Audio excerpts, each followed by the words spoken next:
Pensioner alliance ने आज बल्दिया-उज़्मा कराची और बेवा के कौंसिल के सामने होने वाला एहतजाज ईस्टर की एडवांस पेंशन की फौरी अदायगी की आला सतही पर यकीन दहानी के बाद मुलतवी कर दिया।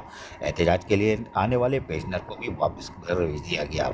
आल केएमसी यानी बल्दिया-उज़्मा कराची और बेवा और टाउन के रिटायर एम्प्लॉयज़ और पेंशनर अलायंस का आज एक अहम इजलास बल्दिया-उज़्मा कराची जो कौंसिल के इजलास के दौरान कौंसिल हाल के सामने होने वाला एहतजाज था, वो आला सतही राब्ते के बाद ईस्टर की एडवांस पेंशन की फौरी अदायगी की यकीन दहानी करवाने पर अलायंस के सरबराह सैयद ज़ुल्फ़िकार शाह ने मुलतवी कर दिया। वाज़ेह है कि सैयद ज़ुल्फ़िकार शाह ने मेट्रोपॉलिटन कमिश्नर जी हाँ अफजल सैदी और फाइनेंशियल एडवाइज़र से भी मुलाकात की थी और उनको कहा था कि आप बर वक्त तनख्वाहों को यकीनी बनाएं ईस्टर की, लेकिन उन्होंने माजरत कर ली थी कि नोटिफिकेशन नहीं आया है, आएगा तो कर देंगे।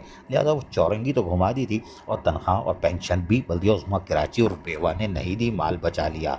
अब उन्होंने यकीन दहानी कराई है, भाई साहब काहे नहीं करना, चूरन नहीं बेचना, हम अब कर देंगे, कोई बात नहीं। उन्होंने बोला ठीक है अब कर दो, लेकिन बहरहाल अब उनकी यकीन दहानी पर अलायंस के सरबराह सैयद ज़ुल्फ़िकार शाह ने अब वो मुज़ाहरा मुलतवी कर दिया।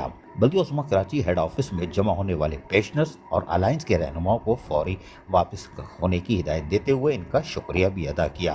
पेंशनर ने सैयद ज़ुल्फ़िकार शाह से मुलाकात की और इनसे टाउन के रिटायर मुलाजमीन की पेंशन केसेस के सिलसिले में मालूमात हासिल की और उनकी कारकर्दगी को भी सराहा। अजीज़ आरिफ, KBS बल्दियाती न्यूज़ कराची। ऐसी ही खूबसूरत वीडियोस फ्यूचर में हासिल करने के लिए रेड बटन पर क्लिक करके और बेल आइकॉन को प्रेस करके हम सबके सब्सक्राइबर बनना मत भूलिए।